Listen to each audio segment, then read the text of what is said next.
మకర రాశి వాళ్లకు ఈ 2025 సంవత్సరం ఎలా ఉండబోతుంది జనవరి నుండి డిసెంబర్ వరకు అంటే అత్యద్భుతముగా ఉండబోతున్నది. చాలా యోగదాయకముగా ఉండబోతున్నది. ఇన్నాళ్ళు పడ్డ కష్టము అనేటువంటిది ఇప్పుడు ఈ సంవత్సరముతో పోయింది అని అనుకోండి. అన్నీ విజయాలే. మీరు ఏదనుకున్నా విజయం లభిస్తుంది. మీరు ఏ పని చేసినా విజయమే. ఏ వ్యాపారము చేసినా లాభమే. ఎవరితో మాట్లాడినా ఉపయోగమే. అన్నీ ఉంటాయి గాక. అన్ని రంగాల్లోనూ మేలు జరిగే అవకాశాలు ఉన్నాయి. మంచి లాభాలు కలగబోతున్నాయి. మీకు విదేశాలకు కూడా వెళతారు. విదేశంలో ఉండేటువంటి వాళ్ళతో మీకు సత్సంబంధాలు ఏర్పడతాయి.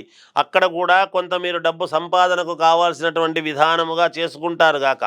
వ్యాపారాలు చేసుకోవడంలో విదేశాల్లో చేసుకున్నా, వేరే వేరే దేశాల్లో చేసుకుంటూ ఉన్నా, మన దేశంలో చేసినా అద్భుతముగా నడుస్తాయి గాక. మీకు ఈ వ్యాపారాలు అనేటువంటివి రాజకీయాల్లో ఉండేటువంటి వాళ్లకు పదవి వచ్చేటువంటి అవకాశము ఉన్నది. మీరు ఇంట్లో కూర్చున్నా సరే ఇప్పుడు నాకు ఎందుకు వస్తుంది, ఏ కోశానా నాకు వచ్చే అవకాశము లేదు, ఏ రకంగానూ సామాజిక పరంగా కానీ లేదా సీనియారిటీ పరంగా కానీ ఎటు చూసినా నాకు వచ్చే అవకాశం లేదు అనుకున్న వాళ్లకు కూడా పదవి వరించే అవకాశము ఉన్నది. ఈ రాశి వాళ్లకు జాగ్రత్త పడండి.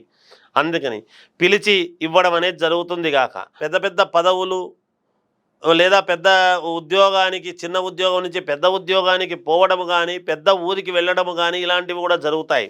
కుటుంబంలో చిన్న చిన్న ఇబ్బందులు ఉండినా నెగ్గుకొస్తారు గాక. స్త్రీలకు చాలా యోగవంతముగా ఉండబోతున్నది. డాక్టర్లకు బాగా అనుకూలముగా ఉన్నది. లాయర్లకు బాగుంటుంది.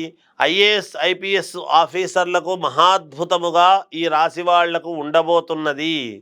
ఇక టీవీ రంగంలో ఉండేటువంటి వాళ్లకు కానీ, సినిమా రంగంలో ఉండేటువంటి వాళ్లకు కానీ చాలా అంటే చాలా అనుకూలవంతముగా ఉంది. జాగ్రత్త వహించండి, తెలుసుకోండి. జయోస్తు.